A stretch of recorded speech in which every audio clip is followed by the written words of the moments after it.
So, I'm Matthew Wade. I'm the head of research for ukactive, the trade association for the sector. I'm sure many of you will know. So I'm going to go through the importance of data and insight for the physical activity sector and how we are using data across our work, from our policy teams right through to the strategic leads, and how we are using this data to inform the decisions we make and support our members. So just to start off, just some examples how we're using this data to protect, support and inform our members. So the first one is ukactive's version of moving communities. A little bit different to the Sport England version that is available now, which has come about from the National Leisure Recovery Fund. But this is where our sort of data with the public sector really started back in 2017, looking at the trends across the public sector and how we can support them in making trends and looking at the themes that they were seeing. Moving along, we then looked at how we could support our private sector operator members and providing them with the benchmarking tools, so slightly different based on the needs of the membership, but allowing them to really understand the trends and where they sat in the sector. And we'll get onto that project in a little bit more detail in a minute. Then as we move forward, we have the COVID Safe and Essential report. For those of you that remember, and we've all tried to forget about it, but case rates of COVID, looking at the safety within facilities, data from 241 million visits, and showing that the prevalence across participants and staff was extremely, extremely low, and this report helped to open the facilities at the earliest opportunity. And then, more recently, the energy crisis. It was mentioned a little bit earlier, and obviously the great presentation from Neil, how we can support our members with data collection to demonstrate the severity of the situation to government, lobbying on behalf of our members, especially those with swimming pools. So that's how we've worked. As part of the Research Institute, our vision is to support our members to demonstrate the scale, impact and value of the sector. And we do this through high quality data and insight. So our approach is right across the sector. A lot of what I'll talk about when I get onto the research projects in a bit is focused on the operator side of things, but all this approach and our values, it's right across the sector and our members that we work with. So this includes suppliers, it includes everyone sort of and everything really, but building in an ecosystem that aggregates data together so we can look at the collective picture. Data standards that allow data from different parts of the sector to be aggregated or complement each other. So when we're talking about one part to the other, a different part, that we know exactly what we're talking about if there's any discrepancies. And tools and systems that help, have I pressed something there? Systems that help organise and understand the benefit that they create. The values that we have are around collaboration. Our work is for the sector, for the members, and we're led by their needs. And we do that through collaboration, being flexible, being dynamic about exactly what it is, as the four sort of examples we're showing there. And what's really important to us is minimising the disruption to day-to-day operations. We know the ask and the need for data can be quite high, can be quite resourceful for different organisation sizes. So we're really trying to minimise that ask. So, excuse me if my voice goes as well. Talking for 20 minutes is not good for it. Back in 2020, we undertook a public leisure member consultation. This was in recognition of the mounting pressure that we were seeing across the public sector. And in subsequent years, it's been sort of further exaggerated, I can't even speak now, by COVID. And what this consultation looked to undertake was one-to-one interviews with CEOs across the public leisure, providing an insight across various different operating models, social enterprises, in-house management, charitable trusts, and also across the 4 home nations. And what we focused on were 5 key themes, and those key themes were really important in helping us to pull out these 8 key findings. I'm not going to read them out, you can read them whilst I'm talking, but several of these themes have been recognised within several follow-up reports since 2020, which have been published from other national organisations such as LGA and APSI Securing the Future of Public Leisure and Public Sports and Leisure, Sport England's Future of Leisure Report, and the National Sector Partners Group Unlocking the Potential Report. And as was mentioned this morning, more recently the government strategy has also stated that it would undertake a national facilities review. We're making steps in the right direction. towards that national leisure infrastructure strategy, but implementing it is going to be an absolutely monumental task. As we've looked at this morning, bringing together, working in collaboration is going to be key to making changes. At ukactive, we're passionate and we'll continue to working with government and the public sector and other national sector partners to ensure that this work continues to progress and support the sector that we need. This work has led to 4 pillars that ukactive has produced through the Decade of Change report. I'm going to focus for the presentation mainly on the data and insight, as you probably get by the title, but also we'll touch on inequalities as well, which was mentioned this morning. So, data and insight, one of the functions within the Research Institute, and I'm going to take you through a couple of our projects. So first off, private sector benchmarking. I mentioned this towards the start as one of the example projects. We started this project as the facilities reopened in 2021 following COVID. We collected data on facility numbers, membership and income for 7 quarters. However, whilst we were doing that, we found that there were a number of challenges.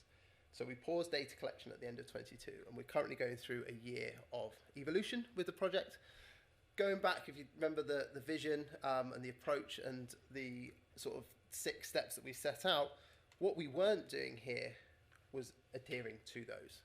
So we had an inefficient data collection process, which meant that we were providing slow reports that were in a rigid format. It was a PDF report that didn't allow the private sector to fully understand their impact, their scale, and the value that they were providing to their local communities, and also to, obviously with the private sector, their shareholders and investors for that part of the sector. So with these challenges, we worked with the contributing partners to evolve the process, to really understand what it is they want to achieve and how the best way of achieving it is. So we've currently partnered with 4Global. For those of you that know 4Global, if you don't, they're a data organisation that work across the sector and work quite closely with Sport England. And this is the model. Just to give you an idea, data goes from the operator through 3 different routes into the benchmarking tool, or we can work with technology partners to collate that data. This is the framework of data that we're collecting. Now, I mentioned on the couple of slides ago where we paused the data, we had 3 metrics. That is the level 1, the scale, the basic market information, the number of clubs, the number of members, and the member income. Whilst we were reviewing this process, we were having conversations around what else can we show. This is also important, but we're not quite there yet. What can we do in the future? So we've created this framework which allows a flexible, dynamic approach. There's different ways of providing data, 3 different routes into the tool. And for the organisations to be able to provide data at the level that they want to benchmark their facilities at. So if you don't provide level 2 data, for example, you can't benchmark yourself at that level. This is allowing them to have control of what they want to see, the impact that they need to see. However, we're looking at the evolution of this. This is a long-term vision. If we get up to level 3, we're looking at social value. Obviously, this morning it was mentioned around the nearly £4 saving of social value for every pound invested. We don't have that for the private sector as a whole. If we can get that for the private sector, alongside the public sector and sport, we can suddenly show an even larger number, and we can really show the impact that the sector is having as a collective, or the operator sector, if you like, for public and private. Just wanted to share this just to give you an idea that there's lots of data that sits behind this, but it's an evolution, it's a journey we're going on, and we're working through that. The other side of the evolution is the dashboards that we wanted to create. These are just examples. If you think, if you get a PDF report, it's just what's printed in front of you on black and white. It doesn't actually give you the flexibility to change, tweak, or work through the data that you have. Here we've got some dashboards that allow you to understand your performance versus the sector, and these different dashboards depend on the different levels, so it unlocks things as you go through and provide data. I really like this graph at the bottom. It's attrition joiner. Each bubble is the size of your club, and then you've got sector averages. So you can really get down into some really detailed understanding of your organisation to understand how my clubs are performing versus sector average, and how I perform as an overall.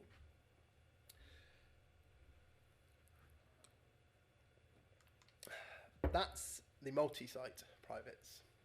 There's also, as we know, lots and lots of independent private clubs that provide a valuable support to the sector and their communities, of course. But that benchmarking tool doesn't at the moment focus on these guys. Back in 2021, ourselves, 4Global and GGFit, published a report looking at independent sector, looking at the recovery from COVID, looking at the comparison against the wider sector, very similar to what we were just discussing, and also comparison to the independent sector itself. This report was a standalone piece, so there wasn't that continued tracking of data. So one thing I should mention on the previous slides is data is provided on a quarterly basis. So every quarter data is provided and uploaded. Those reports and those dashboards are updated, so there's a live, well, as live as you probably can be from sector aggregated data, so they can see quarter by quarter live reporting. What we want to do is develop this report to follow that same framework, that flexibility, that dynamic approach that we've taken through our approach and our values and our vision to allow the independent sector to also gain the understanding and insight into their impact, value and scale to support the sector. And when we mapped the data that was collected in this report on our framework, most of it, I think it was 8 of the 12 items were in level 1 and 4 of the items were in level 2. So our framework has more data to be collected, but there's a clear progression that we can take. This is in very early stages of development. We're discussing with the independent members. As part of our governance structure, we have a independent member council who are really supportive, so we're just developing that at the moment. But how does that come together and what does that mean for the wider benefits? There we go. So this is how data will be reported. So we have the dashboards that each individual operator can have access to. They can see their data versus the sector, all anonymized data, anonymity and commercial confidentiality is really, really important to us. So we make sure that that's maintained. We'll then provide sector reports on a quarterly basis, just looking at those trends so we can see and report externally, support yourselves in your different conversations, but also support the sector as well, and the work that ukactive does on a lobbying basis, and then at the end of each year provide that annual report. Bit more context, bit more analysis, might look at things such as, you know, a general election might have impacted it, or an energy crisis might have caused prices to increase and people not to go, cost of living, etc. So you actually understand the context around it.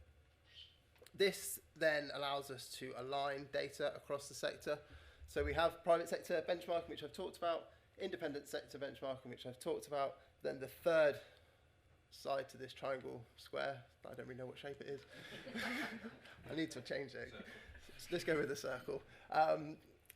Is the data that moving communities collect, Sport England collect. That brings in the public sector data. It's how can all of this data talk to each other, back to that original approach, common data standards, so we can really understand on a quarter by quarter basis the exact performance, impact, scale that the sector is having, and then hopefully provide that insight and impact to support everybody's work on a day-to-day basis. So that covers off a little bit of the data and insight side of things. Just wanted to change approach or focus a little bit, looking at our consumer work. So that's very much looking at our operators, and this is another stream of work that we have at ukactive, looking at consumer engagement. So this work is, first of all, let's do the definition, because I know lots of people have a slightly different definition or appreciation to what consumer engagement is. So it's the regular interaction and relationship building with the potential and existing fitness and leisure sector customers. So users, current users and non-users, non-members. So this is observing members' experiences, so barriers, motivations and the like, to make those strategic adjustments to the product, services and facilities to better to support consumer needs.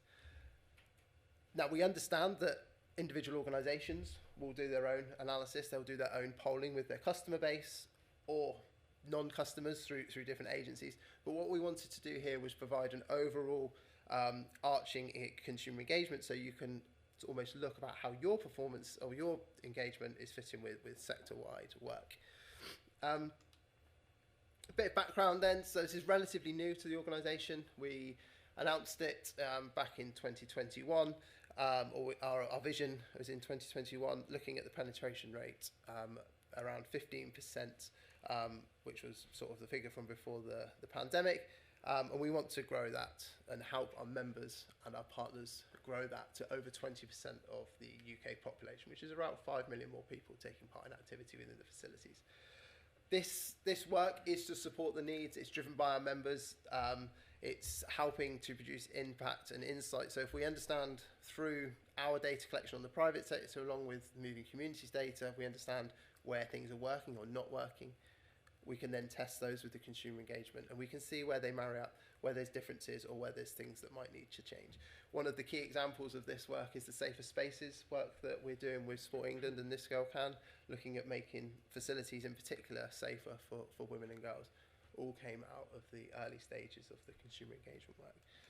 Just a little slide on how it works. So nationally representative polling feeds into the analysis, and then we're going to have some reports and trends. We've just completed wave 4 of the data collection. So we have a full year, and we're just starting to analyse the data, and we'll be presenting that internally, and then we'll start to produce the first reports, which we'll present, I would have thought, in the new year. So that's how we're building into the consumer work. And finally, I also wanted to touch on the role of health and wellbeing within our sector and the work that we're doing as UK Active. And you may or may not have heard us talk about this project, which is a UKRI funded project with Good Boost, Escape Pain and Arthritis Action. Long title, MSK Hubs is essentially what we call it. So instead of me talking about it, and to save my voice a little bit, I have a little video to explain what the project is, which hopefully you'll find useful. And it's working. Welcome to the overview video for the MSK Hubs package. MSK Hubs transform leisure centres, wellbeing centres and swimming pools in order to support people living with conditions like arthritis and back pain.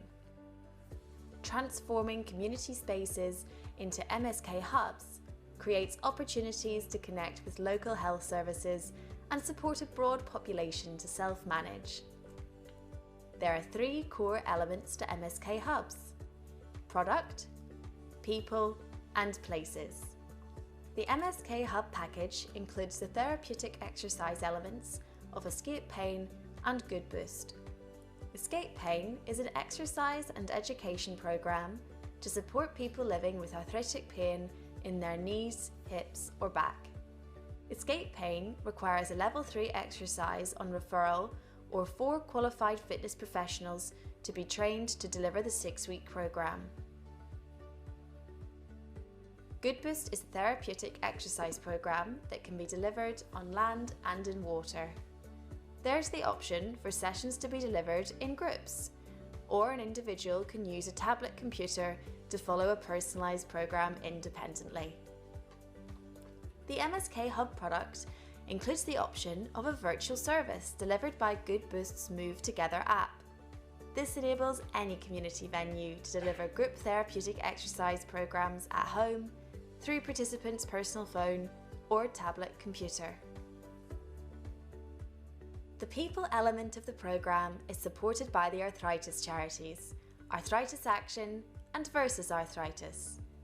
This includes training for team members on arthritis awareness, evidence-based resources available on the Good Boost tablet computers, training and support to deliver coffee mornings and education sessions, in addition to support with virtual services and resources. An important element of condition self-management is peer support, social support and emotional support. Once the product and people elements are set up, it's important to connect the new MSK Hub to local health and wellbeing services in order to signpost between health services and the MSK Hub. This creates local capacity for health services, new attendees and members for community venues, and an effective self-management service for local residents to improve pain, physical function and quality of life.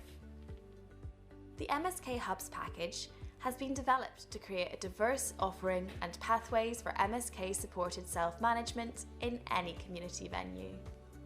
Some participants may start with no physical activity, taking part in coffee mornings or education events. They may then progress to Escape Pain and on to Good Boost's LAN programme. Others may start with Good Boost's pool sessions, then move to an Escape Pain programme and occasionally drop in for a coffee morning to access the Arthritis Action self-management resources on the tablet computer. Some may take part in the virtual groups at home first, then start taking part in person at the venue, while other in-person participants may take part in the peer-supported virtual classes in between their visits to the venue. These choices have been designed into the package following extensive co-design with people living with MSK conditions. Bringing together the right products, people and places transforms any community venue into an MSK hub. All impact data is captured through GoodBoost technology, supporting every venue and region to measure their health and social impact. So that project is... Welcome to the overview video for... There we go. That project is, I wanted to share it with you because it's an example of how at ukactive we work with our partners to bring our membership into that project. To work with, we're aiming for 100 facilities across the UK to take part in the programme. We're about 3/4 of the way through the project. We need to provide a final report by the end of March, but we're hoping that we can demonstrate, and part of the research that we're looking at is to demonstrate the scalability and the sustainability of the project by looking at who's taking part in it from a personal level, where they've come from, so linking into the local community and the local healthcare settings, what they then go on to do across the various different options, which is incredibly difficult on the data side, but that's one of the challenge. But then importantly, what do they go on to do? Do they sustain their activity within the facility? So does this program generate customer and importantly physical activity behaviour change for those users who might have suffered or are suffering with MSK conditions in particular into their facility, and then we're having that sustained behaviour change. So I just wanted to share that one with you as well. I know it's a little bit different to the other data bits and pieces that I've presented, but I think it's really important for how we are looking at the importance of data for the future of our sector.